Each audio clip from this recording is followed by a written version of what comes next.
오늘 하나님 말씀은 에베소서 2장 1 절부터 10 절, 에베소서 2장 1 절부터 10 절까지 우리 함께 읽도록 하겠습니다. 시작.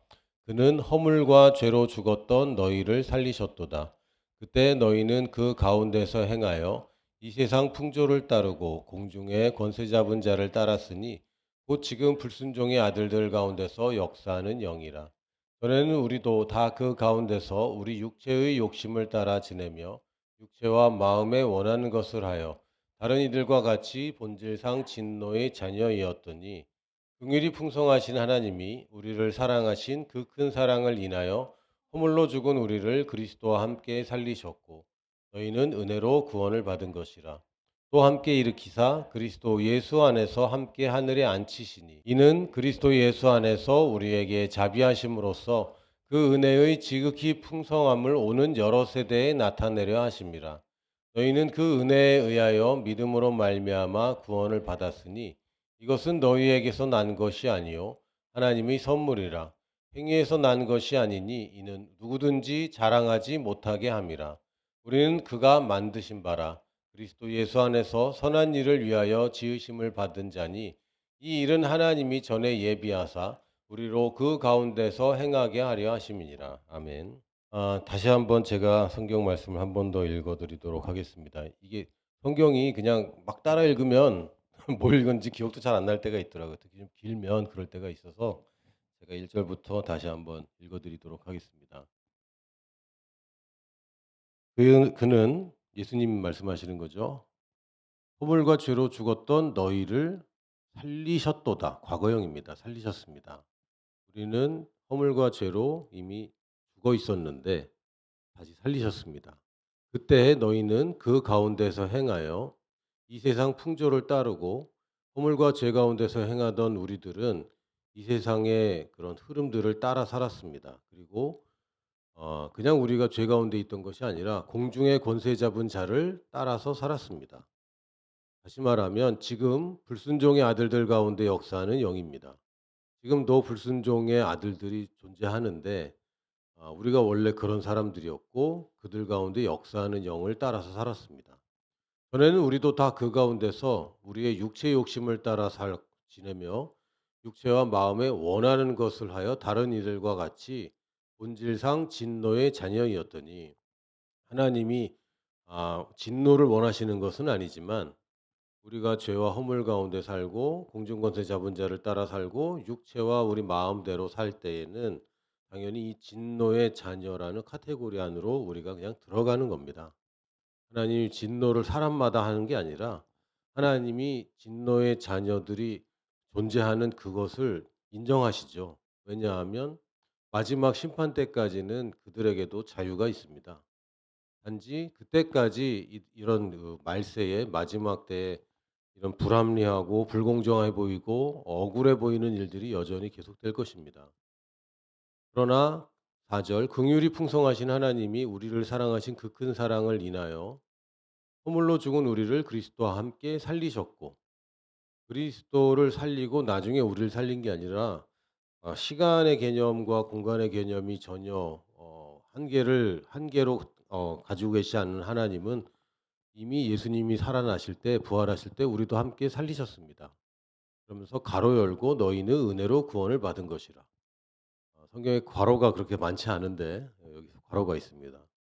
또 함께 일으키사 그리스도 예수 안에서 함께 하늘에 앉히시니 함께 살렸을 뿐만 아니라 함께 일으키셨고 함께 하늘에 앉히셨습니다. 이것도 다 과거형입니다. 이는 그리스도 예수 안에서 우리에게 자비하심으로써 그 은혜의 지극히 풍성함을 오는 여러 세대에 나타내려 하심이라. 뭔가 목적이 있다고 말씀하십니다. 너희는 그 은혜에 의하여 믿음으로 말미암아 구원을 받았으니 이것은 너희에게서 난 것이 아니요 하나님의 선물이다. 행위에서 난 것이 아니니 이는 누구든지 자랑하지 못하게 함이라. 어 약간 이 성경 해석에 특히 영어의 so that이라는 구문들이 있거든요. 그 헬라어에도 비슷하게 있습니다. 근데 이거를 해석을 뭐뭐 하게 하려고 뭐뭐 했다. 이 목적으로 번역을 할 수도 있는데 사실은 어떤 경우에는 결과로 번역을 해야 좀 더 맞습니다. so that 생각나세요? so that 용법이 있는데 결과도 결과나 목적이나 뭐 해석이 됩니다. 물론 인간들의 언어에는 목적과 결과는 다릅니다. 내가 뭘 목적했는데 결과를 그대로 얻을 수 있을지 없을지는 뭐 그건 보장되어 있지 않아요. 그러나 하나님께는 목적과 결과는 동일선상에 있습니다. 그래서 성경에서 so 대신 나오면 이것은 목적이면서 결과라고 봐야 되는데 요 부분을 행위에서 난 것이 아니니 결국은 누구도 자랑하지 못하게 되었다라고 결과로 번역해야 훨씬 더 매끄럽습니다. 하나님이 누구도 "너희들 자랑하지 마. 자랑 못하게 하려고 내가 다 이렇게 한 거야." 이건 좀 이상하잖아요. 이게 아니라 우리가 행위에서 말미암아 구원받은 사람이 아무도 없고 우리가 한 부분이 없기 때문에 누구도 자랑할 수 없게 되었다라고 결과적으로 봐야 됩니다. 10 절에 요거 같이 읽어 볼게요. 시작. "우리는 그가 만드신 바라 그리스도 예수 안에서 선한 일을 위하여 지으심을 받은 자니 이 일은 하나님이 전에 예비하사 우리로 그 가운데서 행하게 하려 하심이니라." 만드신 바라고 얘기할 때 이 만드신 바는 예전에 하나님이 천지 창조할 때 인간 만들던 그 만드신 바 아닙니다. 이 문맥을 보시면 원래 본질상 진노의 자녀였고 죄와 허물로 죽었던 우리를 살리실 때에 새로 만드셨다는 얘기입니다. 다시 얘기하면 지금 우리 육체나 DNA나 우리가 인류라는 카테고리에 들어가 있다는 그 얘기하는 것이 아니라 하나님의 사랑으로 다시 재창조된 우리 영을 얘기하는 것입니다. 우리가 예수님과 함께 죽은 것도 우리 영이고 다시 살리신 것도 영이고 일으킨 것도 우리 영이고 하늘에 앉아 있는 것도 우리 영이지 우리 육체는 여전히 낡아지고 또 늙어가고 있을 뿐입니다. 지금 우리가 다 창조되었다는 아담의 때를 얘기하는 게 아니라 우리가 지금 새롭게 만드신 바인데 이 일은 하나님이 예전에 예비하셨고 우리에게 어떤 목적이 있기 때문에 우리를 구원하셨다라고 말하고 있습니다. 대부분의 교회에서 제가 이렇게 설교 제목들이나 이런 걸 보면 많은 교회에서 여전히 구원에 관한 이야기를 많이 합니다. 구원을 받는 것, 어떻게 받아야 되는지, 또 구원받은 우리가 어떻게 살아야 되는지 이야기를 많이 하는데 여전히 내가 구원받았는가 안 받았는가 가지고 씨름하시는 성도님들이 굉장히 많이 계시더라고요. 물론 우리가 신앙생활을 많이 했고 아니면 좋은 교회에 있었고 또 교육을 잘 받았고 또 좋은 부모님을 만나서 거기서 자랐다면 여러분들이 여전히 뭐 구원을 받았는가 안 받은가 가지고 씨름하지는 않을 겁니다. 근데 여전히 많은 성도들이 구원 문제를 가지고 굉장히 씨름을 많이 하고 있어요. 오늘 구원에 대해서 얘기할 텐데 일단은 우리가 왜 구원받아야 되는가부터 납득이 좀 돼야 되겠습니다. 첫 번째는 어디로부터 우리가 구원받았는가. 여러분이 구원받았다면 더 이상 그 세계는 여러분 세계가 아니라는 것을 인정해야 됩니다. 우리가 어디서부터 나왔냐면 허물과 죄와 죽음에서 나왔습니다. 허물은 뭐고 죄는 뭐냐. 허물만 쓰일 때는 거의 없고요.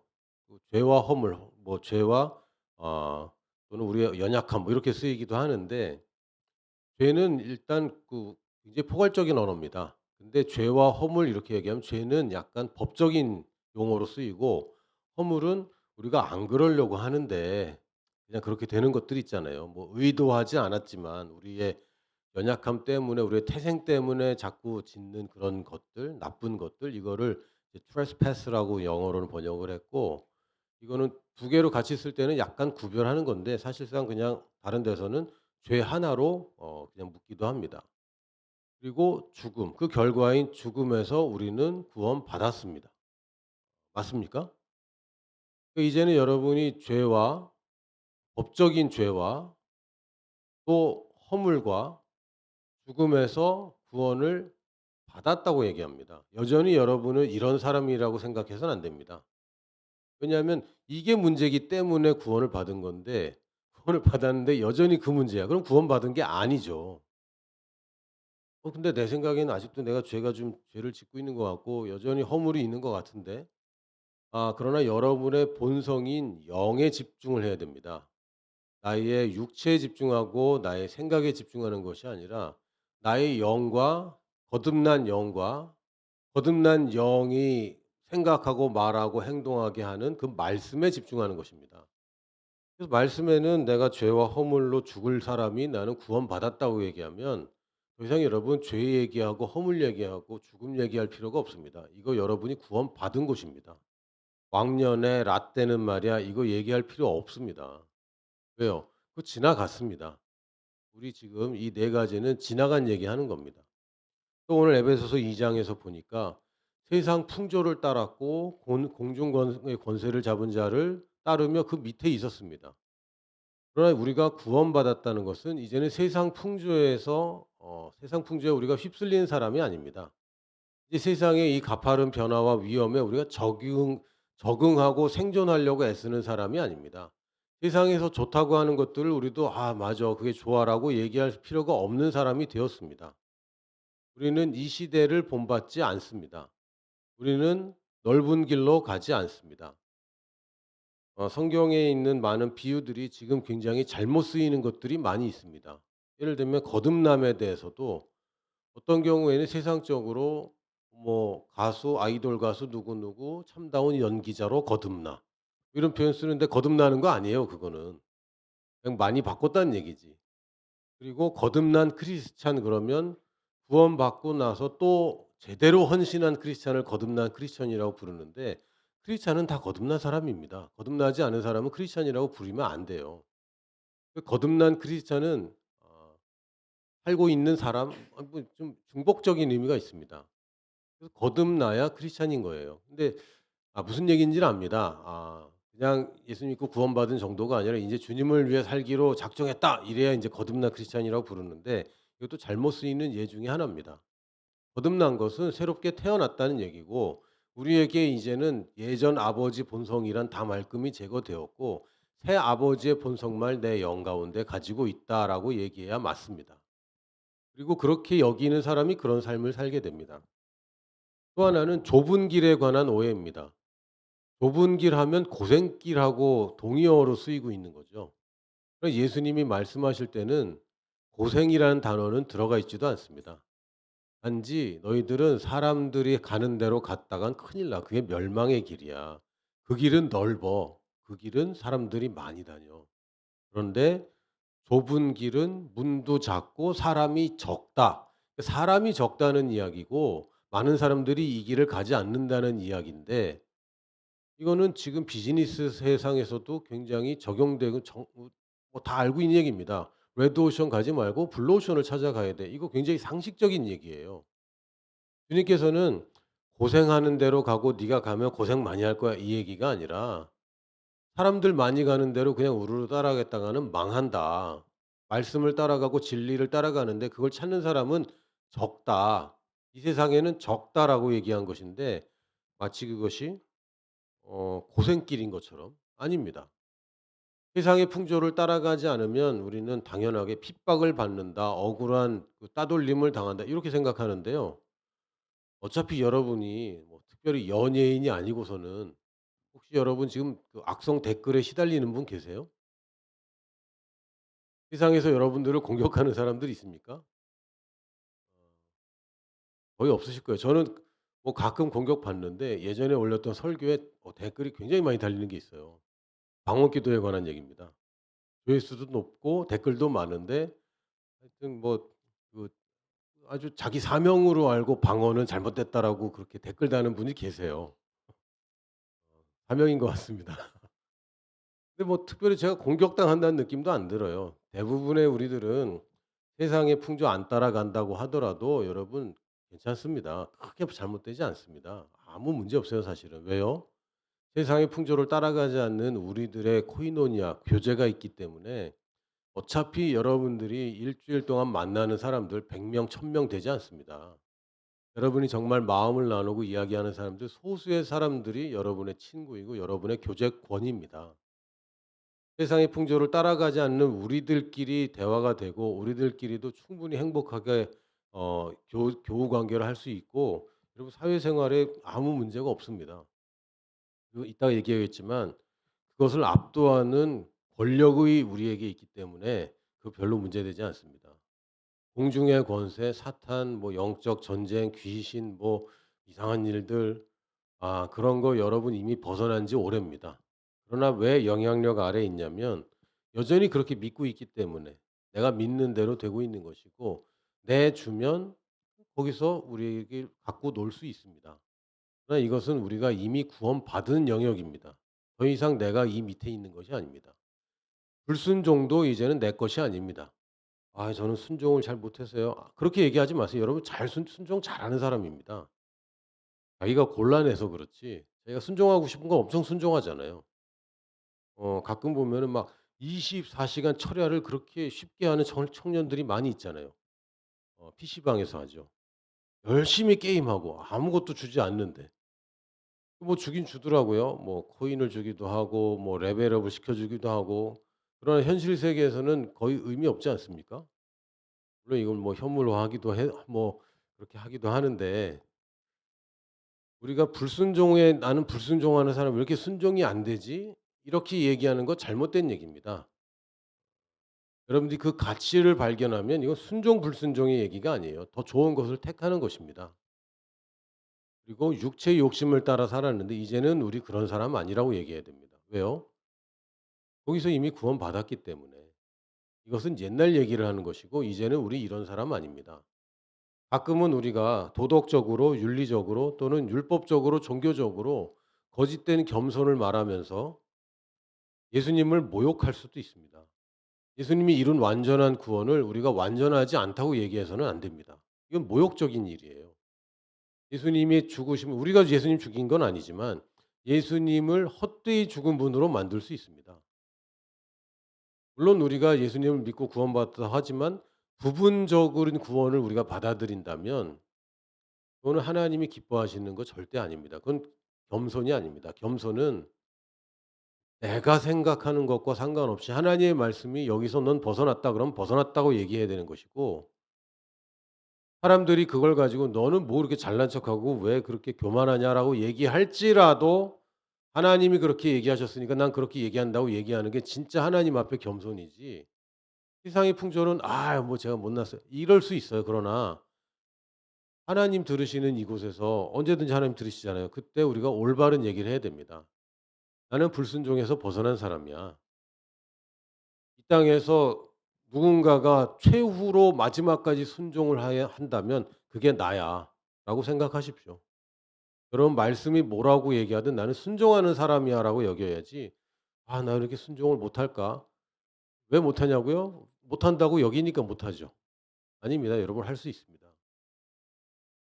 여러분 앞에 실제로 어떤 무기로 위협받는다면 누구나 다 순종할 겁니다.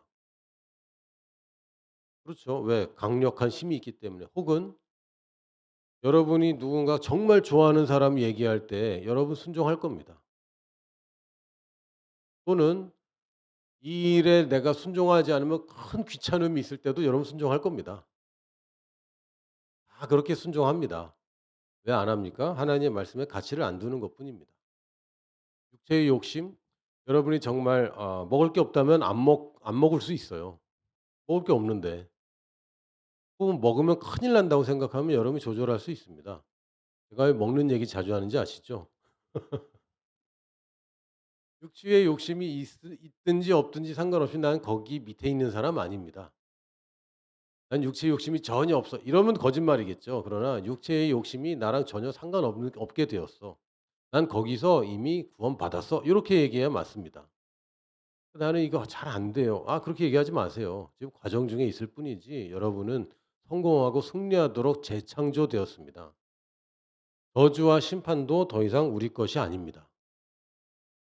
저주는 이 땅에 살면서 우리가 불순종의 아들이기 때문에 겪는 많은 어려움들을 저주라고 부릅니다.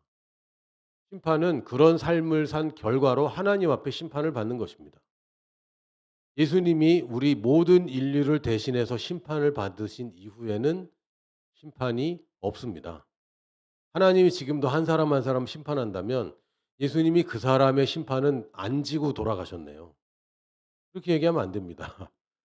주님께서는 온 인류, 과거와 현재와 미래의 모든 인류가 지은 죄뿐만 아니라 지을 죄와 어쨌든 인류가 심판을 받을 수 있는 모든 심판을 다 온전히 받으시고 십자가에서 죽으신 것이지 미래에 있는 건 또 누군가의 제2의 예수, 제3의 예수가 태어나야 되는 건 아니지 않습니까? 그러므로 여러분은 더 이상 심판이 없습니다. 하나님은 마지막 때에 심판하실 겁니다. 그러나 우리가 받아야 될 심판은 예수님이 이미 다 받으셨기 때문에 심판이 있느냐 없느냐 있습니다. 그게 나한테 의미가 있느냐 없느냐 의미가 없습니다. 왜? 예수님이 다 받으셨거든요. 그래서 여러분들이 혹시 구약을 읽으실 때는 구약은 저주와 심판에 관한 이야기로 가득 차 있습니다. 왜? 그건 예수님 심판 받으시기 전입니다. 당연히 이제 하나님이 개별적으로 어떤 큰 사건에 있어서는 심판을 하셔야 마땅합니다. 그래야 나중에 이스라엘이 보존되고 예수님이 다시 올 수 있기 때문에. 근데 구약을 너무 심취해서 계속 읽다 보면 지금도 하나님이 저주 가운데 우리를 내버려 두거나 혹은 저주와 비슷한 양성으로 심판하신다고 착각할 수 있습니다. 아닙니다. 예수님이 다 짊어지셨습니다. 그래서 허물과 죄와 죽음, 세상 풍조를 따라 살아야 되는 것과 공중 권세 아래 있는 것, 내가 여전히 불순종을 하고 싶고 또한 육체 욕심을 따라 살려고 하는 것, 이 세상에서 벌어지는 모든 저주와 하나님의 심판은 내가 이미 빠져나온 세계 얘기입니다. 여러분은 이제 빠져나왔습니다. 여러분이 결혼을 하셨다면 이미 여러분은 유부가 되셨습니다. 빠져나온 거예요. 싱글의 삶에서 빠져나와서 옛날 생각하고 '아 내 옛날에 이랬는데 아 그때 더 놀았어야 되는데.' 다 의미 없는 얘기입니다. 이미 지나갔기 때문에. 더 이상 여러분에게 영향을 미치지 않는 과거는 이제는 여러분이 생각할 필요가 없습니다. 그것을 뭐라 그러냐면 쓰레기라고 부릅니다. "예전엔 괜찮았었어. 예전엔 좋았었어. 근데 이제는 의미가 없어. 단지 간직하고 있을 뿐이다." 근데 지금 이게 작동하지 않는다면 그건 고장 난 것이고 그건 쓰레기입니다. 이런 과거들은 이미 쓰레기입니다. 여러분이 그 쓰레기 안고 살 필요가 없어요. 이건 그냥 버리든지 버릴 수 없다면 그냥 어디 안 보이는 데다 처박아 둬야지 계속 끄집어낼 필요가 전혀 없습니다. 이게 우리가 구원받은 그 어디서 나왔는지를 여러분이 정확하게 아시는 거 좋습니다. 자, 두 번째는 구원의 방법입니다. 우리가 가장 감동받는 것이 구원의 방법입니다.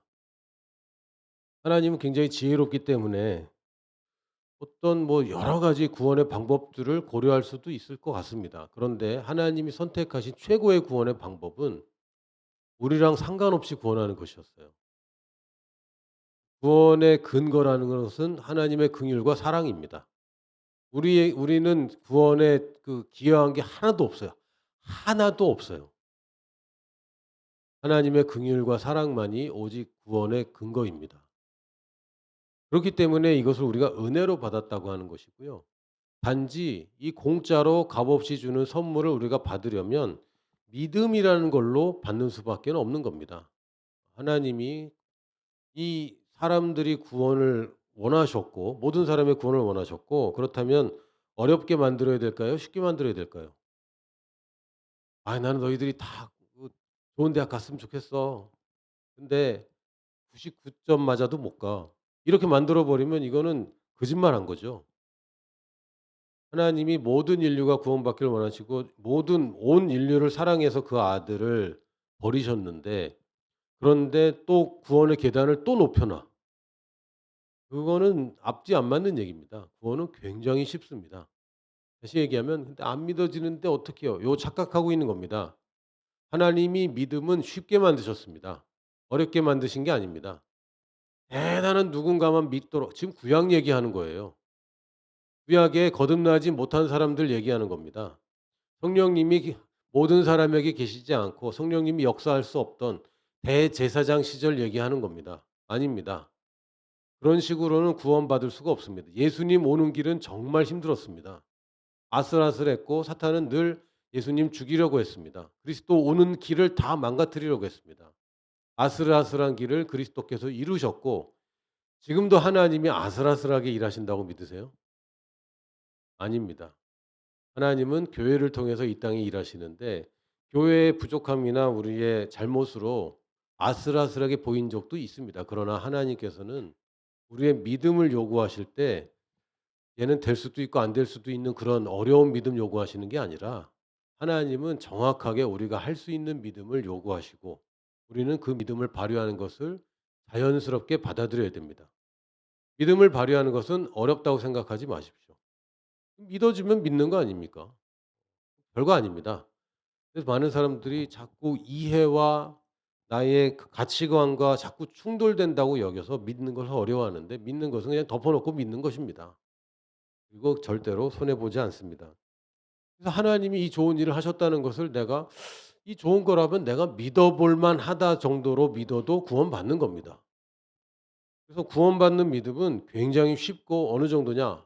내가 이게 그런 말 정말 그렇다면 내가 그걸 받아들이겠다라고 말함으로 구원받는 것입니다. 여러분들 약속은 성문화된 문서로 사인해도 약속이지만 말로 하는 약속도 법적 효력이 있다고 제가 배웠습니다. 그래서 사람들 말을 듣고 "그래 언제 만나자." 그럴 때 "그래 그때 만나자."라고 얘기하면 약속이 성립되는 거예요. 맞습니까? 그다음에 내가 갈지 못 갈지는 사실은 내가 보장할 수는 없어요. 그러나 그 사람이 온다는 거는 보장이 되어 있습니다. 다시 말하면 내가 믿기로 해 놓고 잘 안 믿을 때도 있고 죄에서 벗어났다고 믿는다고 해 놓고 안 벗어났다고 자꾸 나는 아직도 죄인이라고 그러기도 하고 불순종해서 벗어났다고 내가 믿기로 해 놓고 나는 또 불순종하고 내가 약속을 잘 지키냐 안 지키냐 상관없이 하나님은 약속을 지킨다고 하셨으니까 그러므로 나의 구원은 그때 이미 성립된 겁니다. 단지 내가 구원받은 그 삶을 사느냐 안 사느냐만 남아 있을 뿐이죠. 많은 사람들이 그때는 믿었지만 지금은 안 믿는 것 같아요. 혹은 그때 영접할 때 제가 믿었는지 안 믿었는지 모르겠어요. 이런 얘기를 자꾸 합니다. 그건 속는 것입니다. 하나님은 내가 입술로 말로 뱉어낸 약속을 하나님은 체결하셨고 하나님은 약속을 헛되이 하지 않습니다. 나는 그럴 수 있지만 하나님은 절대로 나를 놓지 않습니다. 그래서 은혜로 우리가 구원을 받았다고 얘기할 수 있는 것입니다. 내가 잘해서 구원을 유지하는 것도 아닙니다. 받을 때도 하나님의 오직 긍휼과 사랑으로 받았는데 유지하는 것도 긍휼과 사랑으로 유지된다고 믿어야지 받은 것은 공짜로 받았지만 유지하는 건 내가 잘해야 돼. 이게 잘못된 생각입니다. 구원은 굉장히 쉽습니다. 유월절 사건 때 믿음으로 양의 피를 바른 사람만 구원받은 게 아니라 얼떨결에 그냥 나 옆집 바르니까 나도 한번 발라 볼까 그랬던 사람도 다 구원받았습니다. 노뱀을 쳐다볼 때도 '나는 정말 나을 거야.'라고 쳐다본 사람도 나왔지만 '이게 되겠나.' 근데 뭐 자꾸 우리 애가 자꾸 뭐 "아빠 그 고통당하지 말고 빨리 나오라."고 뭐 그래서 그냥 뭐 '얘 뭐 되겠나.' 하고 쳐다본 사람도 다 나왔어요. 이게 구원의 표상 아닙니까? 예수님의 표상이 뭡니까? 광야에서 들여 올린 노배가 예수님이라고 그랬고 유월절은 예수님에 관한 얘기입니다. 우리 관한 얘기입니다. 이렇게 구원이 쉬운 겁니다. 왜요? 하나님은 모든 사람을 구원하고 싶기 때문에. 우리가 복음 전할 때 강요할 수도 없고 이 사람이 분명 선택해야 하지만 여러분이 얼마나 헌신해야 되고 막 이런 얘기는 할 필요가 없는 거예요. 일단 구원이 체결되고 나면 이 사람이 다시 태어나는 것이고 그때부터 우리는 성장하게 됩니다. 그래서 구원의 결과로 뭐가 있습니까? 단지 구원받으면 죽어서 천국 가 이 얘기 아닙니다. 오늘 성경에 보니까 우리는 예수 그리스도와 함께 살리셨다고 얘기하고 있습니다. 우리는 이미 예수 그리스도와 함께 살리심을 얻었습니다. 부활했다는 얘기입니다. 근데 저는 아무것도 한 것 같지 않은데요. 이미 부활한 겁니다. 부활이란 얘기는 이미 죽었다는 얘기고 부활이란 얘기는 죽었다가 살아났다는 얘기지 살았는데 살았다는 건 부활이 아니죠. 죽었다고 살아야 부활이지 살았는데 살았다 이거는 부활이 아닙니다. 예수님이 뭐 무덤에 계실 때 뭐 기절했다 뭐 이런 뭐 이상한 설들도 있는데 그럼 부활이 아니죠, 만약에 그런 거면. 진짜 죽었다가 진짜 살아나야 이걸 부활이라고 하는데 우리가 주님과 함께 부활한 것이 맞다면 이미 우리 죽었다가 살아났다고 여겨야 됩니다. 단지 감지를 못할 뿐인데 우리는 죄에 대해서 죽었습니다. 옛사람 죽었습니다. 예전에 살던 그 방식에 대해 이미 죽었습니다. 그러므로 옛 법이 우리에게 적용이 안 돼요. 왜요? 적용하려고 심판하려고 정죄하려고 봤더니 이 사람 이미 사망 선고가 내려졌기 때문에 이 사람에게 선고를 할 수가 없습니다. 우리는 이 법으로 다시 태어났습니다. 우리 사는 세계는 인제 이전과 다른 세계가 되었기 때문에 여기는 은혜와 긍휼만이 돌아가는 법이지 죄와 사망의 법이 아닙니다. 여기는 정죄가 아예 존재하지 않는 세상입니다. 그래서 우리가 태어났기 때문에 하물며 우리가 심각한 죄일지라도 여기서는 선고가 계속 발행이 되는데 결국 선고를 배달해 보니까 늘 죽은 사람인 거예요. 이 일을 계속하고 있는 겁니다 여기서는. 자동 시스템이기 때문에. 여전히 고발장이 접수되고 여전히 선고가 내리고 있지만 죽은 나에게는 아무 의미가 없는 거예요. 여기서는 내가 어떤 짓을 해도 여기서 고발장이 발생되지 않습니다. 왜? 이 법 조항에는 아예 그 부분이 없어요. 죄에서 빠져나온 사람들만을 위한 법이기 때문에 여기 죄에 대한 조항이 존재할 수가 없습니다. 구원받은 자에게는 더 이상 정죄함이 없습니다. 아멘. 우리는 이미 빠져나왔습니다. 그리고 우리는 이미 죽었으며 그냥 우리는 부활해서 인제 영원히 살아가 아니라 다스리는 위치가 되었습니다. 다스리는 위치가 되었습니다. 이것 또한 우리가 함께 믿어야 됩니다. 우리가 나중에 죽어서 천국 갈 거야. 이것조차 안 믿는 것은 예수님 하신 일을 우리가 모욕하는 것이고 예수님을 죽음을 헛되게 하는 것입니다. 우리가 예전 사람은 죽었고 이니 나는 완전히 새 사람이 되었어라는 것을 우리가 믿고 말하고 그렇게 살지 않는다면 예수님의 부활을 헛되게 만드는 겁니다. 그리고 우리가 이제는 높은 권세를 차지했고 다스리는 자고 나는 통치자야. 적응하려고 생존하려고 애쓰는 사람이 아니라 내가 통치자야라는 것을 믿지 않는다면 예수님이 승천하셔서 지금도 하늘 보좌 우편에 앉아 계신 것을 헛되게 만드는 겁니다. 예수님의 죽으심을 헛되게 만드는 것도 큰 실수인데 예수님의 부활을 헛되게 만드는 것도 보통 실수가 아닐 뿐만 아니라 예수님의 다스리심을 헛되게 만드는 것 또한 굉장히 큰 실수입니다. 많은 크리스찬들이 예수님의 죽으심을 헛되이 하지 않으려고 애씁니다. 그게 마음 아파해요. 사람들이 안 믿는 게 무슨 죄냐라고 얘기하는데 예수님의 죽음을 헛되이 만드는 게 어떻게 이게 잘하는 겁니까? 절대 하면 안 되는 거죠. 어 그런데 여전히 많은 크리스찬들이 예수님의 부활을 헛되이 하고 있고 여전히 옛사람으로 생각하거든요. 예수님의 부활이 나와 함께한 그 부활이 나랑 의미 없다고 얘기하는 건데 그거는 굉장한 모욕적인 얘기입니다, 주님께는. 그리고 우리가 이 세상에 적응하려고 애쓰는 것은 살아남으려고 애쓰는 것은 예수님의 통치를 내가 헛되이 말하는 것이고 그것을 모욕하고 있는 것입니다. 그의 구원의 결과는 죽어서 천국 가는 것 그것만 있는 것은 아닙니다. 내가 이 땅의 삶과 이 땅의 다스림까지 가지고 있는 것입니다. 여러분이 이미 그 위치에 있고 그 권세를 가지고 있습니다. 이제는 우리가 어떻게 사는지만 남아 있는 거예요. 그래서 하나님께서 원하시는 구원의 목적은 선한 일입니다.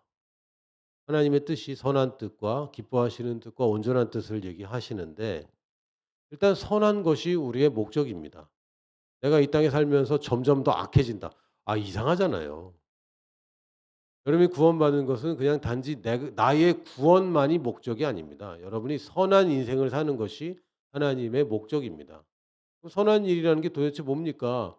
불쌍한 사람들 돌봐주고 맞습니다. 그리고 또 뭐 창의적으로 더 좋은 일을 하고 맞습니다. 그러나 대부분 우리가 맞닥뜨리는 선한 선택을 해야 될 경우는 내가 악한 억울한 경우를 당했을 때죠. 그때 여러분이 선한 일을 해야 되는 것입니다. 억울한 일을 당합니다. 손해를 보기도 합니다. 그러나 그럴 때 여러분이 선을 행하는 것입니다. 이게 우리가 구원받은 목적 중에 하나입니다.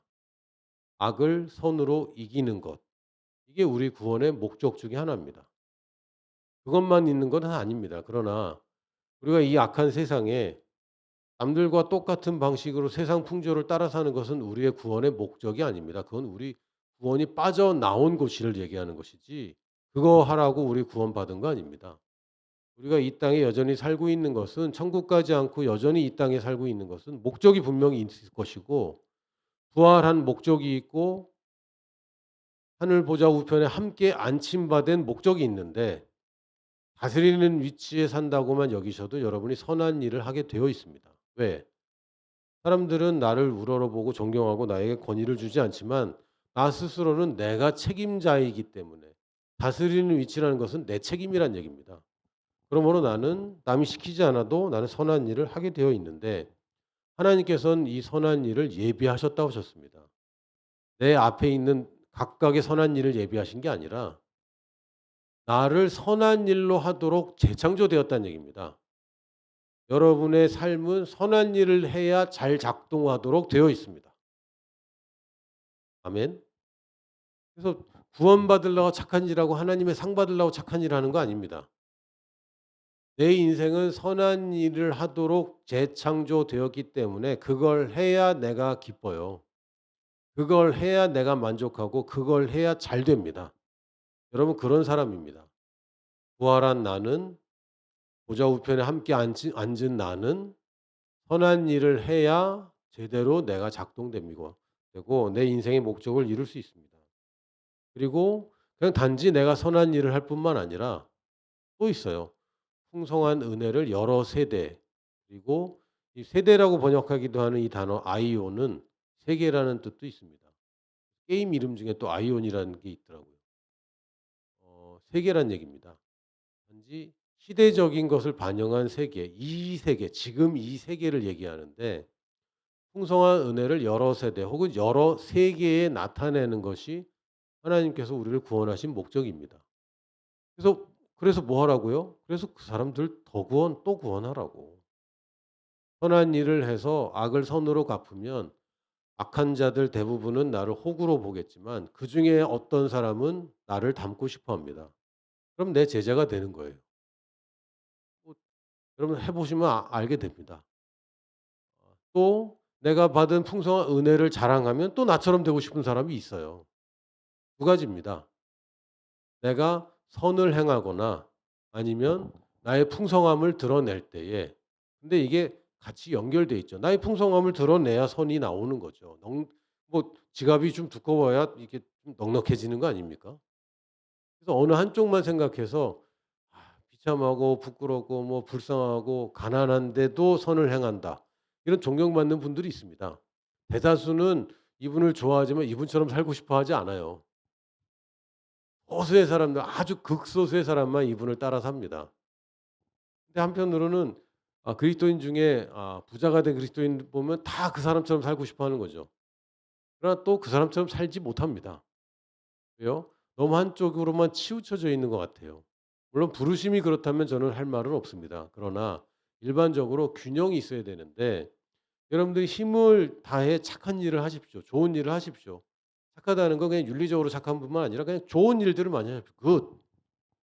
좋은 일들을 많이 하십시오. 이게 좋으냐 나쁘냐 잘 생각해 보시고 내가 지금 이렇게 반응하는 것이 좋으냐 아니면 내가 지금 반응에만 자극에만 반응할 게 아니라 모색해 보고 시도할 좋은 일들을 여러분 자꾸 찾으십시오. 왜? 그걸 위해서 창조되었기 때문에.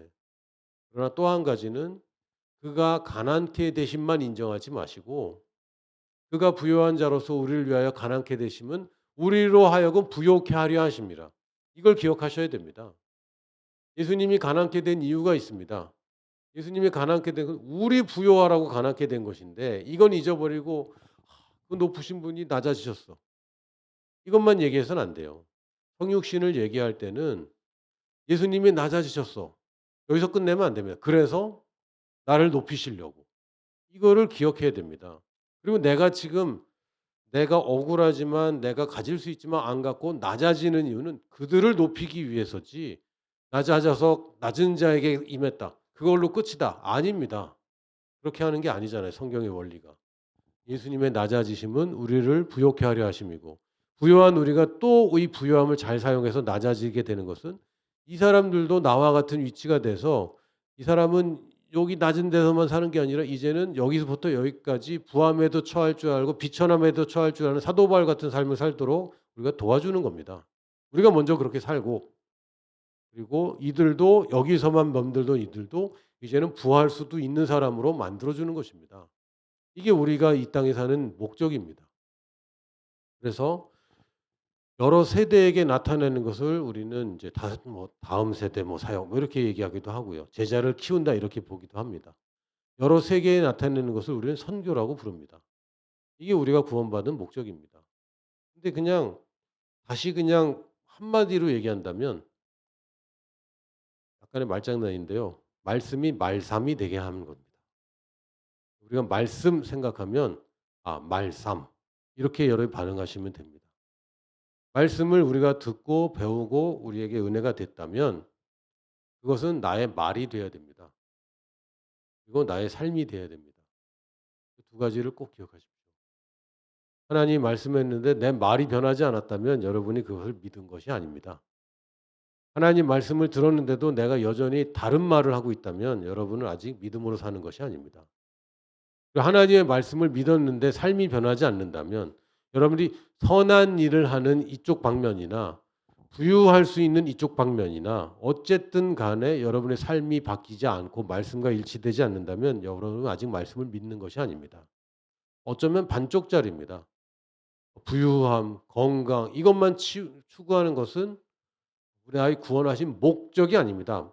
구원의 부수물이고 구원의 결과일 수는 있지만 구원의 목적은 아닙니다. 구원의 목적은 선한 일을 하고 나의 부유함과 나의 건강함과 내가 누리는 이 은혜가 이 사람들에게도 전해지는 것이 구원의 목적입니다. 그 말씀은 내게 말삼이 돼야 됩니다. 기억하실 수 있겠죠? 말과 삶을 바꾸는 말씀을 오늘 여러분이 들으셨고 그리고 구원받은 것이 맞다면 그 목적을 이루는 것이 이제부터의 우리의 삶이라는 것도 인정하셔야 됩니다. 축복합니다. 우리는 믿음의 사람이고 우리는 순종의 사람이고 우리는 말씀의 사람이고 우리는 능력의 사람입니다. 구원에 내가 기여한 게 없기 때문에 이렇게 내가 변한 것도 내가 기여한 게 없어서 하나님이 그렇다고 말하면 그런 줄로 알면 되는 겁니다. 할렐루야. 축복합니다.